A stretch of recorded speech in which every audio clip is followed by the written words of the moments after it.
Hello friends, मैं Aryan Shukla business advisor YouTube channel business advisor 009 पर आपका स्वागत करता हूँ। आज हम बात करेंगे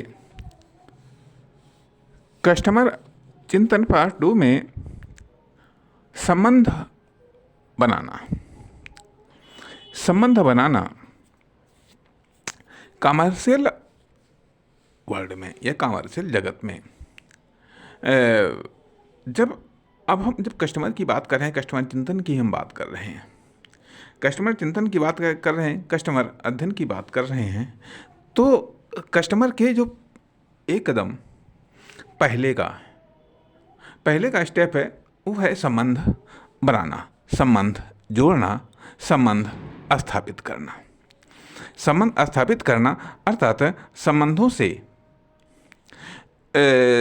से कस्टमर बनाने में आसानी रहती है अर्थात संबंध किसी भी प्रकार के हो सकते हैं। मित्रों वाले भी संबंध हो सकते हैं, रिश्तेदारी वाले भी संबंध हो सकते हैं। अर्थात संबंधों को विकसित करना अर्थात यदि जो परिचित संबंध है अर्थात अपरिचित को परिचित में बदलना, परिचित को घनिष्ठ में बदलना, घनिष्ठ को कस्टमर में बदलना आदि इत्यादि। तो पहले तो आता है कि एक तो संबंधों का जन्म, फिर संबंधों का विकास। क्योंकि चाहे यदि आपकी लाइफ पब्लिक लाइफ अर्थात पब्लिक लाइफ, जैसे कि मान लीजिए बिजनेसमैन, इनकी पब्लिक लाइफ होती है। पॉलिटिक्स में नेता लोग, इनकी पब्लिक लाइफ होती है, ठीक है। जो सर्विस प्रोवाइडर हैं, इनकी पब्लिक लाइफ होती है। धर्म से जुड़े हुए लोग, इनकी पब्लिक लाइफ होती है। तो इन सबको अपने अपने फील्ड में ज़रूरत होती है कि समर्थक अनुयायियों की जो है, कस्टमर की जो है कि सदस्यों की आदि इत्यादि की जो है, चाहे वो सामाजिक संस्थाएं हों या धार्मिक संस्थाएं हों या फिर पॉलिटिकल संस्थाएं हों या फिर कॉमर्शियल कोई फर्म, दुकान, कंपनी।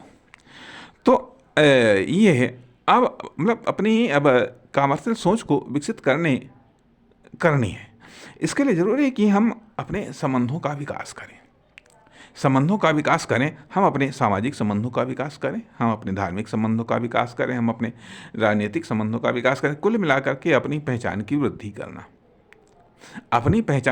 करना, क्योंकि बिजनेस से पहले आप हैं। जब बिजनेस से पहले आप हैं तो पहले ही बात आती कि आपकी आइडेंटिटी क्या है, आपकी पहचान क्या है, आपका ब्रांड क्या है। अर्थात आपके चाहने वाले, आपके समर्थक, आपको मानने वाले कितने लोग हैं, क्यों हैं, उनमें आपकी पहचान किस लेवल की है, आपका ब्रांड, आपकी वैल्यू क्या है। अर्थात आप हैं क्या, आपके पास में क्या है, नॉलेज के मामले में, स्किल के मामले में, टैलेंट के मामले में, किस चीज़ में आप स्पेशलिस्ट हैं, किस चीज़ में आपको स्पेशलाइजेशंस हासिल है, किस चीज़ में आप थोड़ा सा एक्स्ट्रा हैं। तो पहले तो पर्सनल संबंधों को डेवलप कीजिए, पर्सनल संबंधों को उनको बचाइए, उनमें इम्प्रूव करिए, उनमें इन्वेस्ट करिए, साथ ही दूसरों से जुड़िए और दूसरों को जोड़िए, दूसरों से जोड़िए। इन सब चीज़ों का विकास करिए, क्योंकि ये वो तैयारी है जो कि हो सके तो बिजनेस को लॉन्च करने से पहले करिएगा। एक राजनीति में जैसे कहावत है कि यदि आपको इलेक्शन लड़ना है तो तैयारी पहले से करना शुरू कर दीजिएगा, समाज में अपनी अच्छी पहचान बनाना शुरू कर दीजिएगा। उसी तरीके से यदि आपको बिजनेस करना है तो समाज में पहले अपनी अच्छी पहचान बनाना शुरू कर दीजिएगा। अपनी पहचान को, अपनी आइडेंटिटी को सुधारना शुरू करिएगा, उसको इम्प्रूव करना शुरू करिएगा। यदि आप अपरिचित को, क्योंकि मतलब परिचित को कस्टमर में बदलना और अपरिचित को परिचित में बदलना यदि आपको नहीं आया तो आप कस्टमर को नहीं बना सकते, आप कस्टमर जनरेट नहीं कर सकते हैं, ना ही दूसरे के कस्टमर को आप आकर्षित कर सकते हैं। आकर्षित करते हैं, अर्थात कस्टमर को बनाना और कस्टमर को जोड़ना, जोड़े रखना, कस्टमर को बचाना, तो ये सब चीज़ें संबंधों पर निर्भर करती हैं। ये सब चीज़ें संबंधों पर निर्भर करती हैं, क्योंकि ये कस्टमर और दुकानदार का या कस्टमर टू कस्टमर का या कस्टमर टू बिजनेस का ये एक संबंध है, या एक संबंध है। संबंध हर जगह पाए जाते हैं, चाहे राजनीति हो, चाहे धर्म हो, कहीं पर भी हो, सभी जगह संबंध पाए जाते हैं। इसलिए यहाँ पर संबंधों के बारे में जरूर गौर करना चाहिए, संबंधों का विकास करना चाहिए। संबंध कैसे विकसित हो सकते हैं, इसलिए यहाँ इस भाग में हम इस बारे में बात करने का प्रयास कर रहे हैं कि संबंधों को विकास करने का, और साथ साथ ये भी संबंध किस कारण से डैमेज होते हैं, तो संबंध मतलब अपनी सामाजिक इमेज बेहतर बनाइए, अपनी घरेलू इमेज बेहतर बनाइए। झगड़ालू, गुस्सैल, गाली गलौज वाली तो इमेज कतई नहीं होनी चाहिए। यदि ये आदतें हैं तो इनमें सुधार होना चाहिए, इनमें कमी आनी चाहिए। अर्थात जब आपकी पब्लिक लाइफ है, आपको क्या पसंद है ये मायने नहीं रखता है, पब्लिक को क्या पसंद है, आपके कस्टमर को क्या पसंद है, वैसी लाइफ होनी चाहिए। अर्थात ये कह लीजिएगा कि भले ही कस्टमर 100% गलत हो, फिर भी आपको गलत नहीं कहना है। भले ही आपका नुकसान हो रहा हो। अर्थात कस्टमर खोने से बेहतर है अपना नुकसान सह लेना, अपना नुकसान बर्दाश्त कर लेना। इसलिए क्योंकि यदि कस्टमर है, आज वो नुकसान कर गया, कल को फायदा दे जाएगा। अर्थात दूसरे नंबर पर संबंध बचा लीजिए, आर्थिक नुकसान होने दीजिएगा, अन्य किसी प्रकार का नुकसान होने दीजिएगा, लेकिन संबंध कायम रखना चाहिए। संबंध कायम रखने का अर्थ कि आपकी अपनी वैल्यू कायम है, आपकी अपनी इम्पोर्टेंस कायम है। आप संबंधों को बचाने का अर्थ यह कि आप दूसरे की इम्पोर्टेंस को कितना महत्व देते हैं। जब आप दूसरे की इम्पोर्टेंस को महत्व देंगे, तभी दूसरा आपकी इम्पोर्टेंस को महत्व देगा। इसलिए पहली चीज़ तो आती है कि संबंध बनते कैसे। अब यहाँ पर देखिएगा कि जैसे मान लो संबंध बनते कैसे हैं। यदि आपके पास में पैसा मुख्य नहीं है, अर्थात कस्टमर मतलब बिजनेस दो चीज़ों से स्टार्ट होता है, या तो पैसे से स्टार्ट होता है या फिर वर्क से स्टार्ट होता है, नॉलेज से, टैलेंट से, इन सब चीज़ों से स्टार्ट होता है। अर्थात एक में पैसा मुख्य होता है, दूसरे में ये सब चीज़ें मुख्य होती हैं। अर्थात एक्टिव पक्ष, वर्किंग सेक्टर मुख्य होता है। जब पैसा मुख्य होता है तो पैसे के द्वारा ये सारी की सारी चीज़ें, वर्किंग फैसिलिटीज़ को इकट्ठा कर लिया जाता है, ठीक है। लेकिन जब वर्किंग फैसिलिटीज़ मुख्य होती हैं, पैसा थोड़ा साइड में आ जाता है, तब वहाँ पर संबंध महत्वपूर्ण हो जाते हैं। यदि पैसा है मुख्य है तो फैसिलिटीज़ मुख्य हैं, यदि पैसा है मुख्य है तो फैसिलिटीज़ मुख्य हैं, और यदि पैसा मुख्य नहीं तो संबंध इम्पोर्टेंट है। आपका व्यवहार, आपका कल्चर, आपका बर्ताव इम्पोर्टेंट है समाज में, घर परिवार में, ये सब चीज़ों से, क्योंकि ये सब चारों तरफ सब कस्टमर हैं। केवल इनको अपना कस्टमर बनाने की आवश्यकता है। तो अपना कस्टमर क्यों बनेंगे, कैसे बनेंगे या हम कैसे बनते हैं, इस सोच को जब आप सोचेंगे, अर्थात पहले कहा भी जाता है कि वो कतई न करिएगा जो आपको खुद को बुरा लगता है, वह व्यवहार दूसरों के साथ बिल्कुल न करें जो आपको खुद बुरा लगता है। इसलिए संबंधों का निर्माण कैसे होता है, कैसे वो विकसित हो सकते हैं, या कैसे लोगों का आप में इंटरेस्ट विकसित हो सकता है, कैसे आप लोगों में इंटरेस्ट, मतलब सबसे बड़ी बात तो ये कि अब आपका इंटरेस्ट तो इस मामले में विकसित होना चाहिए, क्योंकि हर व्यक्ति कस्टमर हो सकता है, हर व्यक्ति कस्टमर है। हर व्यक्ति कस्टमर है, यह तो एक सत्य बात है, क्योंकि हर व्यक्ति कोई ना कोई चीज़ खरीद रहा है, कोई ना कोई सर्विस ग्रहण कर रहा है, कोई ना कोई सर्विस को खरीद रहा है, सर्विस खरीद रहा है, प्रोडक्ट खरीद रहा है समय समय पर। एक बच्चे से लेकर के एक बूढ़े तक, एक फर्म दुकान कंपनी से लेकर के जो है हर व्यक्ति कस्टमर है। हर व्यक्ति कस्टमर, हर व्यक्ति किसी न किसी चीज़ को किसी न किसी चीज़ से खरीद रहा, लेकिन वो आपसे खरीदे, करना तो आपको ये है। उसके लिए अपनी सामाजिक इम्पोर्टेंस को साबित करना पड़ेगा, अपनी व्यावसायिक दूरदर्शिता को दिखाना पड़ेगा। कहने का अर्थ यह कि बहुत कुछ करना पड़ता है, तब कोई संबंध बनता है, तब कोई संबंध बचता है। कहने का अर्थ यह है कि ऐसे ही न हम किसी के परिचित हो जाते हैं, न कोई हमारा परिचित हो जाता है। इस कारण से ज़रूरत यह है कि आदमी की इम्पोर्टेंस को समझना है, संबंध की इम्पोर्टेंस को समझना है, अपने व्यवहार बर्ताव कल्चर की इम्पोर्टेंस को समझना है। साथ ही साथ हम क्या गलतियां कर रहे हैं, अपनी गलतियों को भी छोड़ना है, अपनी बुरी आदतों को भी छोड़ना है, अपने बुरे बर्ताव को भी छोड़ना है। साथ ही साथ स्ट्रांग भी बनाना है तथा हम क्या बेच रहे हैं, किसका हम कस्टमर बनाने जा रहे हैं, अर्थात किस चीज़ का, उसके कितने कस्टमर बन सकते हैं आदि इत्यादि कहना ये चाहिएगा। तमाम सार्थक और निरर्थक तमाम सारी चीज़ों को जो है, क्योंकि हर प्रकार के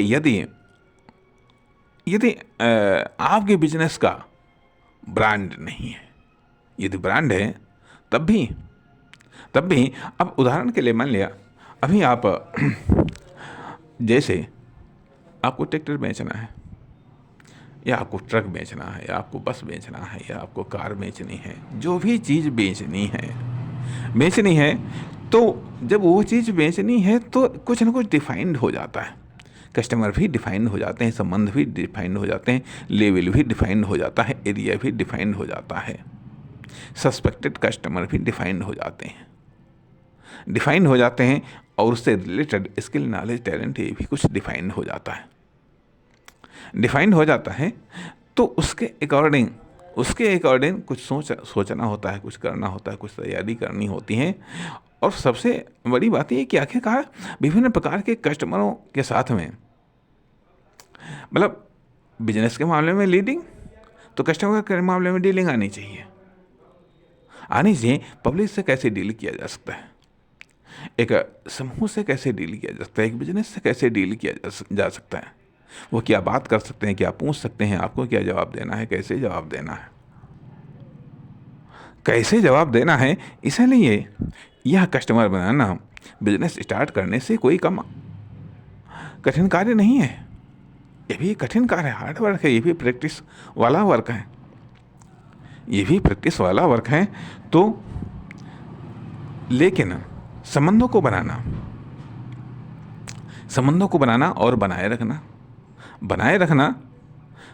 ये इम्पोर्टेंट है और ये आसान है। और ये इसकी शुरुआत आप अपने घर परिवार रिश्ते नातेदारों फ्रेंड सर्कल से आप कर सकते हैं। अपने रिश्ते नातेदारों इनसे संबंध आप बना करके रखिए और बनाइए। कैसे बन सकते हैं, क्यों बन सकते हैं, कैसे मजबूत हो सकते हैं फिर ये संबंध। लेकिन आज जो परिवर्तन चल रहा है कि पहले के दौर में होता यह था कि घर परिवार समाज सब था, हालांकि आज भी है घर परिवार समाज आज है, लेकिन अब गांव में आदमी रहते थे, एक पीढ़ी से लेकर के कई पीढ़ी तक लोग रहते थे। वहाँ पर एक खानदान विकसित हो जाता था। सब एक दूसरे से परिचित होते थे, एक दूसरे के रिश्ते नातेदारों से भी सब परिचित होते थे। यदि आप कोई नया कार्य कर रहे हैं तो वह ऑटोमेटिक तरीके से माउथ टू माउथ प्रचार हो जाता था, प्रचार हो जाता था, वो संबंध बन जाते थे। अर्थात उनसे बात करने में, उनके सामने अपने प्रस्ताव रखने में जो है कोई विशेष समस्या नहीं आती थी, कोई विशेष समस्या नहीं आती थी। अभी यदि आपका कोई परिचित व्यक्ति आपसे किसी भी संबंध में बात करता है तो कम से कम आप उसकी बात सुनेंगे तो जरूर। लेकिन अगर कोई अपरिचित, कोई कॉमर्शियल भी बात करता है, कोई कॉमर्शियल बात करता है तो आप उसको सुनेंगे नहीं। यदि आपके वो काम की चीज़ वो नहीं सुनेंगे, आप नहीं सुनेंगे। उस पर खरीदने या अन्य चीज़ों की तो बात ही छोड़िएगा, अन्य चीज़ों की तो बात ही छोड़िएगा। अन्यथा आप एक मौका तो जरूर देते हैं, एक मौका तो जरूर देते हैं कि मान लिया ठीक है, अभी ठीक है, मान लिया हमने इलेक्ट्रिक की दुकान खोली जो है करके, ठीक है, हम आपके पास में आए। यदि अपरिचित हैं तो आपके पास में टाइम नहीं है। यदि हम परिचित हैं तो कम से कम आप हमको कुछ टाइम तो देंगे, कुछ टाइम तो देंगे। और उस टाइम में कुछ समय तो आप देंगे कि आप हमारी बात को सुनेंगे, बात को सुनेंगे। और सुनने के बाद में कम से कम आप एक मौका तो आप हमको देंगे। आप आएंगे पहले देखेंगे और देखने के बाद में कुछ यदि आपको अच्छा लगा तो आप कोई चीज़ खरीद लेंगे भी। यदि वहाँ पर यदि हम बढ़िया एक्सपीरियंस आपको दे सकें तो आप रिपीट हो जाएंगे। तो कहने का अर्थ यह है कि पहले तो हमारा जो पहले तो हम आपसे मुखातिब हैं, हमारा बिजनेस ब्रांड, पहले तो हमारा सामाजिक ब्रांड क्या है, हमारा सोशल ब्रांड क्या है, हमारा फैमिली ब्रांड क्या है, हमारा फिर एजुकेशनल, टेक्निकल, कॉमर्शियल ब्रांड तो अलग की चीज़ें हैं। पहले हमारा पर्सनल ब्रांड क्या है, पहले हमारा फैमिली ब्रांड क्या है, या फैमिली बैकग्राउंड क्या है, फैमिली बैकग्राउंड क्या है, हमारा पर्सनल ब्रांड या हमारा फैमिली ब्रांड या हमारा सोशल ब्रांड क्या है। ये भी चीज़ तो इम्पोर्टेंट है, ये भी तो चीज़ इम्पोर्टेंट है। अन्यथा हम ब्रांड खरीदते हैं। यदि पैसा है तो हम ब्रांड खरीदते हैं, नहीं तो ब्रांड बनाना पड़ता है।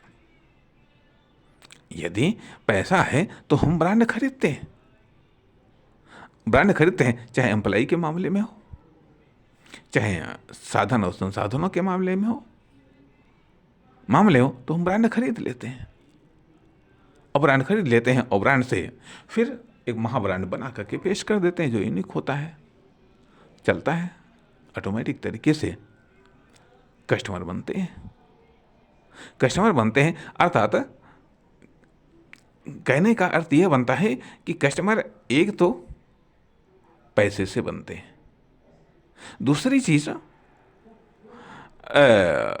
पैसा एक माध्यम है कस्टमर बनाने का भी। लेकिन दूसरी तरफ ये भी आता है कि जो हमारे पास में है, हमारे पास में जो नॉलेज, योग्यता, स्किल, टैलेंट है, इससे भी संबंध बनते हैं, इससे भी कस्टमर बनाए जा सकते हैं। तो इसलिए हमें सोच और समझ दोनों को विकसित करना होता है कि अब अपरिचित को परिचित कैसे बनाएं, या अपरिचित को कस्टमर कैसे बनाएं, या फटाफट कस्टमर हम कैसे बनाएं, या फास्ट तरीके से हम कस्टमर कैसे बनाएं। अर्थात तमाम प्रकार की बिजनेसों की कस्टमर के संबंध में तमाम प्रकार की डिमांड होती है। तो यदि बिजनेस की डिमांड कस्टमर है तो कस्टमर की डिमांड प्रोडक्ट या सर्विस होती है। किस व्यक्ति की क्या डिमांड है, किस कस्टमर की क्या डिमांड है, किस प्रकार की प्रोडक्ट, किस प्रकार की सर्विस की डिमांड है, किस प्रकार की उसकी आवश्यकता है, किस प्रकार की उसकी क्षमता है, किस प्रकार की उसकी कैपेसिटी है। ये सब चीज़ों को जानना पड़ता है, समझना पड़ता है, समझने के अनुसार एडजस्टमेंट करना पड़ता है। इसलिए अब व्यावसायिक सोच और चिंतन समझ को और भी अधिक व्यापक विस्तृत करनी होती है। आखिरकार हमारे पास में हम किस प्रकार के कस्टमर को पहचानने की विशेष क्षमता रखते हैं, किस प्रकार के कस्टमर को डील करने की क्षमता रखते हैं, हमारी कस्टमर डीलिंग कैपेसिटी क्या है, हमारी कस्टमर डीलिंग पॉसिबिलिटीज़ क्या है, हमारी कस्टमर डीलिंग के संबंध में हमारी रैंकिंग क्या है, हमारा ग्रेड क्या है, हम लोकल कस्टमर को डील कर सकते हैं, या हम ग्लोबल कस्टमर को डील कर सकते हैं। किसको हम डील कर सकते हैं? कौन से प्रोडक्ट के, कौन से सर्विस के, कौन सी फर्म, दुकान, कंपनी के कस्टमर को डील कर सकते हैं? किसके कस्टमर हम कहाँ पर बढ़ा सकते हैं? किसके कस्टमर को हम आकर्षित कर सकते हैं? ये सारी के सारी बहुत सारी बातें हैं जिन पर समय समय पर हम विभिन्न भागों के माध्यम से चर्चा करते रहेंगे। नमस्कार, धन्यवाद।